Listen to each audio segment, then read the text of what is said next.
महादजी शिंदे जेव्हा संभाजी राजासाठी युद्धाला निघाले, महादजी शिंदेच्या नातेवाईकांनी प्रश्न केला, महादजी अरे तुम्ही संभाजी राजासाठी निघाले? ज्या संभाजीनी तुमच्या बापाला हत्तीच्या पायाखाली चिरडून मारलं त्याच्यासाठी युद्धाला निघाले?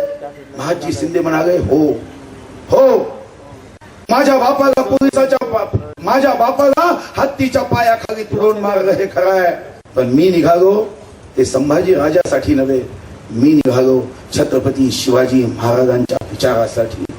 आम्ही आपला अहंकार आमच्या विचारासाठी दाबला पाहिजे. पक्षाचा विचार हा आमच्यासाठी सर्वोपरि आहे. अहंकार होता कामा नये, झुकेगा वही जिसमें जान है, अकड़ तो मुर्दे की खास पहचान है. आणि म्हणून बंधूंनो, आपण जेव्हा संघटनेत काम कराल तर पद मीही प्रयत्न करेल की चांगल्या कार्यकर्त्यांना देण्याची. पद अडवून ठेवू नका, पद घ्या, पदाला न्याय द्या. योगी अरविंद जसं म्हणायचे कि जो भी काम करो ईश्वर की अर्चना समझकर करो, जूता भी पॉलिश करना है तो चमकाओ, हम अपने चेहरे को उसमें देख सके. पद घ्या, मन लावून काम, त्या पदाला न्याय द्या.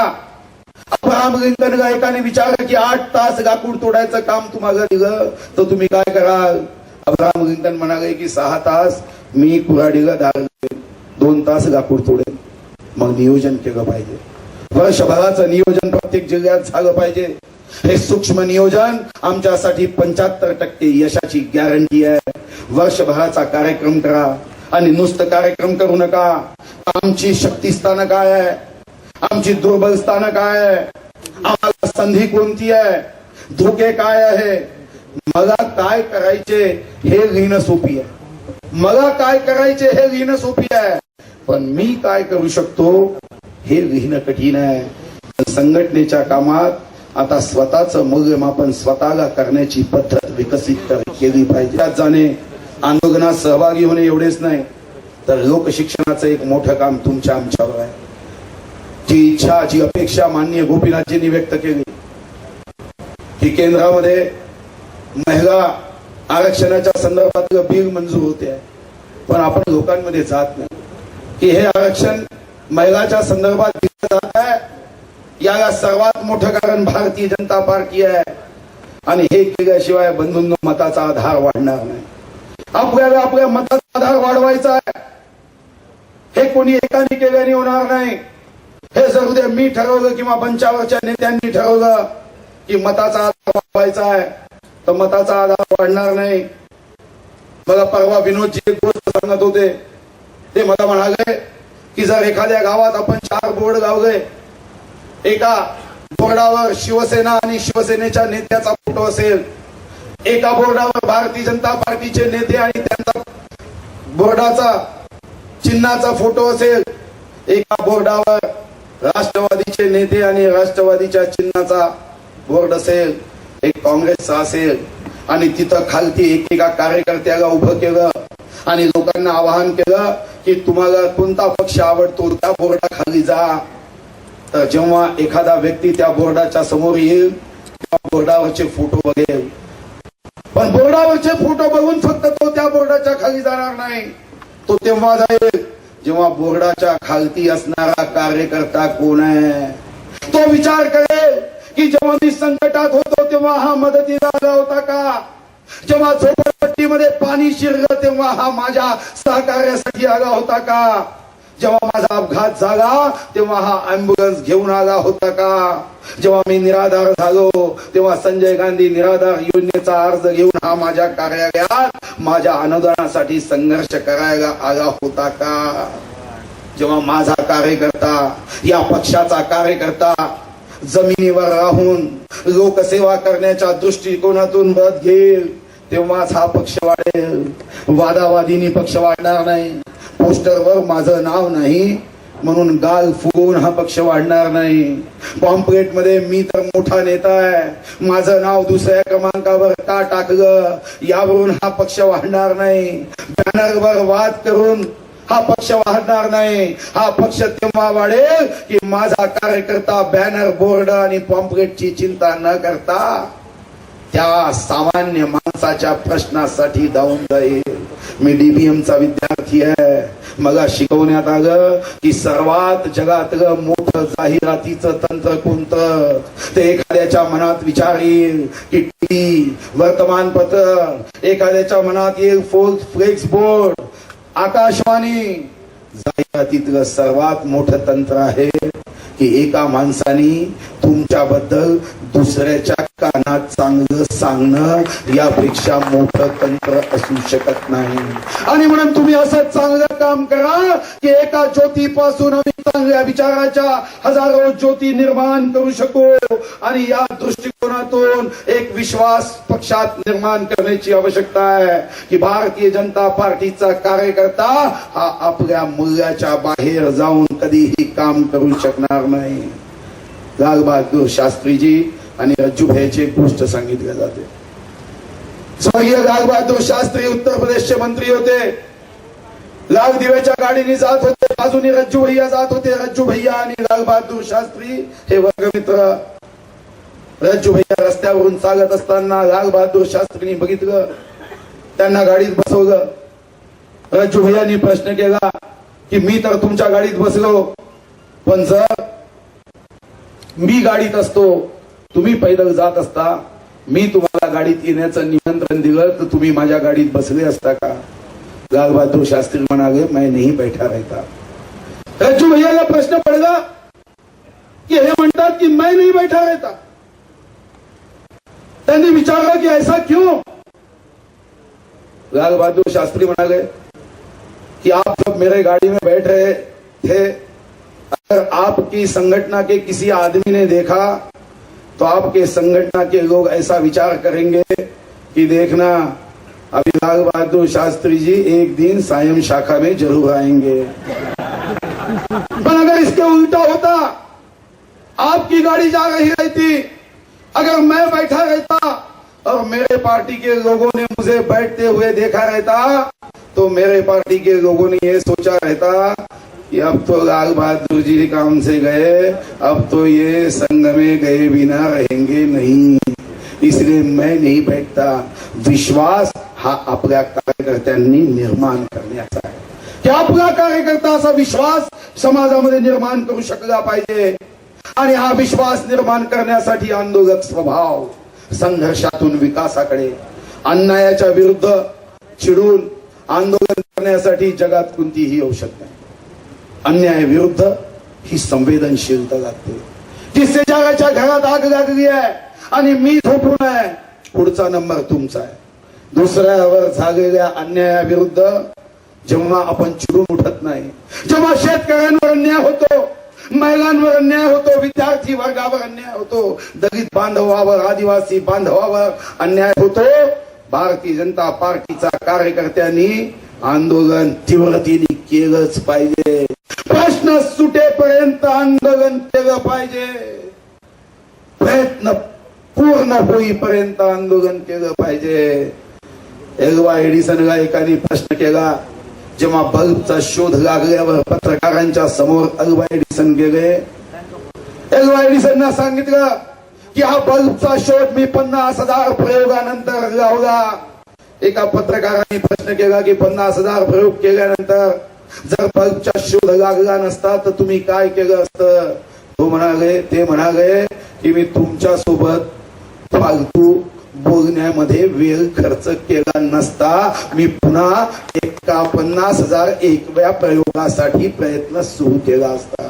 मला वाटतं की जेव्हा एखादा प्रश्न आम्ही हाती घेतो, तो प्रश्न पूर्ण होईपर्यंत प्रयत्न केला पाहिजे. कोई भी चीज मुफ्त में नहीं मिलती. हे यश आपल्याला करण्यासाठी मी आपल्याला दुसरं आवाहन करणार आहे की सुजलाम सुफलाम महाराष्ट्राचे, सुखी संपन्न महाराष्ट्राच्या आमचे स्वप्न तेव्हाच पूर्ण होऊ शकेल जेव्हा आम्ही प्रत्येक वस्तीपर्यंत, प्रत्येक बूथ पर्यंत पोहोचण्याचा प्रामाणिकपणे नियोजनबद्ध रीतीने आपण काम करू.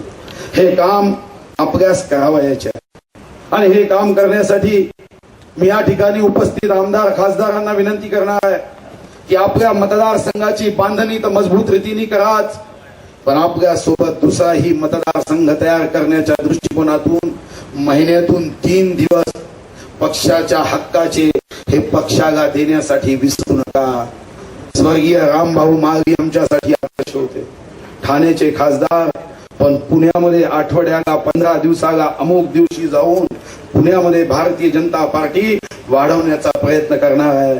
आणि म्हणून या ठिकाणी असणाऱ्या आमदार खासदारांना मी विनंती करणार आहे की माझ्या सकट प्रत्येक आमदारांनी एक मतदारसंघ दत्तक घेऊन त्या मतदारसंघाला विकसित करण्याचं काम हे आपल्याला करावं लागेल. आणि यासाठी आपण प्रयत्न करावा ही विनंती मी आपल्याला करणार आहे. असं म्हटलं जातं परिवाराला आपल्याला वाढवायचं आहे. हे करत असताना मी स्वर्गीय बाबा आमटे ज्यांनी जगाला सेवेचा मंत्र दिला त्यांच्या सेवाभूमीतून आलो आहे.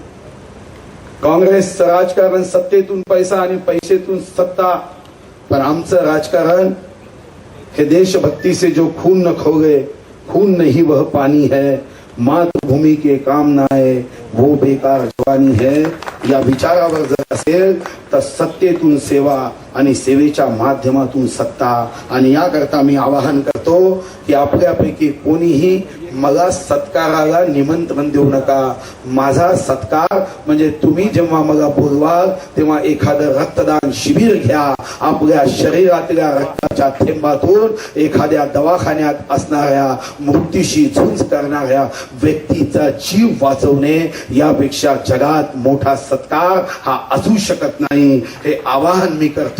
आणि आपले राष्ट्रीय नेते श्री गडकरीजींनी सेवा प्रकल्पाच्या संदर्भात आपल्याला जे सांगितलं ते सेवा प्रकल्प राबवण्याचं काम हे आपण केलं पाहिजे. मला जर कोणी विचारलं की 15 वर्षाच्या आमदारकीत सर्वात मोठं काम कोणतं, कदाचित एखाद्याला वाटेल की राष्ट्रसंत तुकडोजी महाराजांचं नाव नागपूर विद्यापीठाला देणं हे मोठं काम असेल. एखाद्याला वाटेल की मातंग आयोग मी निर्माण करायला भाग पाडलं हे माझ्या आयुष्यातलं मोठं काम असेल. कदाचित एखाद्याला वाटेल की श्री क्षेत्र मार्कंडेश्वरासाठी सर्व आमदारांना पैसे देता येतो असा GR काढून 1.5 कोटी रुपये खर्च केला हे माझ्या आयुष्यातलं मोठं काम असू शकेल. एखाद्याला वाटेल की गोंडवाना विद्यापीठाचा प्रश्न मांडून आता शेवटच्या टोकापर्यंत मी नेला हे मोठं काम असू शकेल.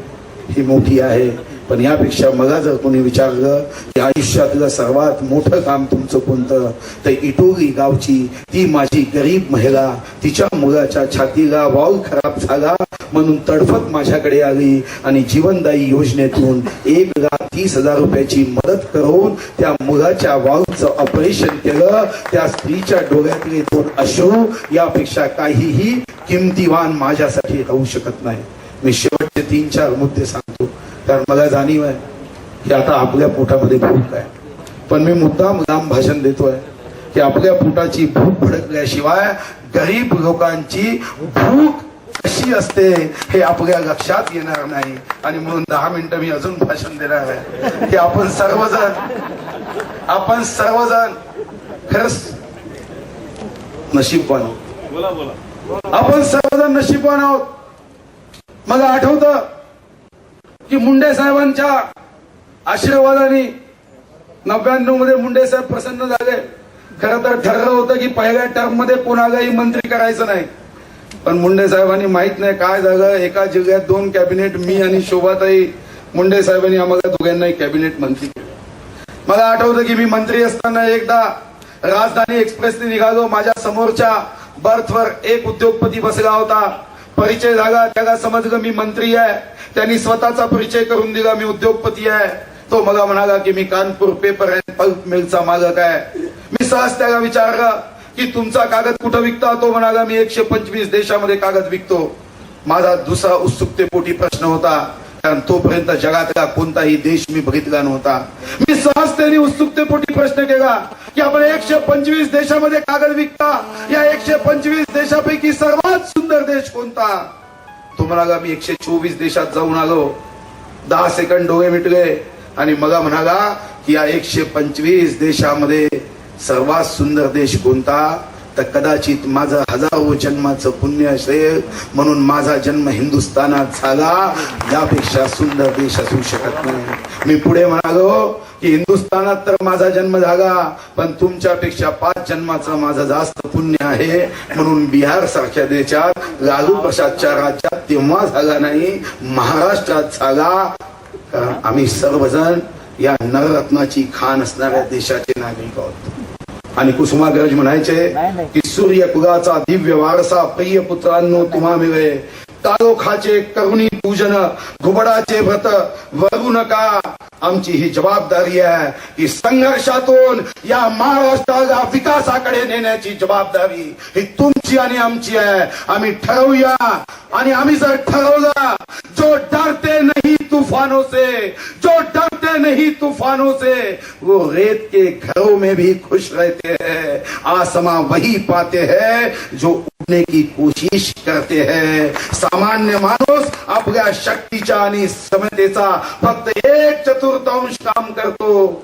माझ्या कार्यकर्त्यांनी ठरवलं पाहिजे की आपल्या सर्वांच्या क्षमतेचा जर 100% आम्ही उपयोग केला तर आम्हाला महाराष्ट्रामध्ये सत्ता परिवर्तन घडवता येतं. आणि हे सत्ता परिवर्तन घडवण्याची पहिली संधी लक्ष जिल्हा परिषद 33, पंचायत समित्या 353, ग्रामपंचायत 27,906, महानगरपालिका 23, नगरपालिका 222.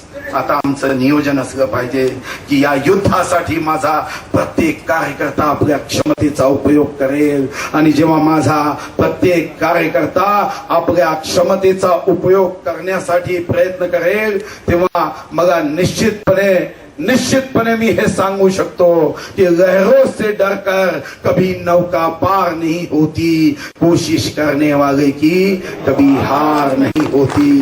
पण हा प्रयत्न करताना मी शेवटची कविता वाचणार आहे की वादळाची ते गती पण भान ध्येयाचे असू दे, उसळत्या रक्तात माझ्या ज्वालामुखीचा दाह दे, चेतलेला वनी आता विझून जावा ना कधी, निर्झराला सागराचा विसर न व्हावा कधी, वैभवाचे दान देता वैष्णवाचे वान दे, वादळाची दे गती पण भान ध्येयाचे असू दे, भान ध्येयाचे असू दे. धन्यवाद. आपले मनापासून आभार.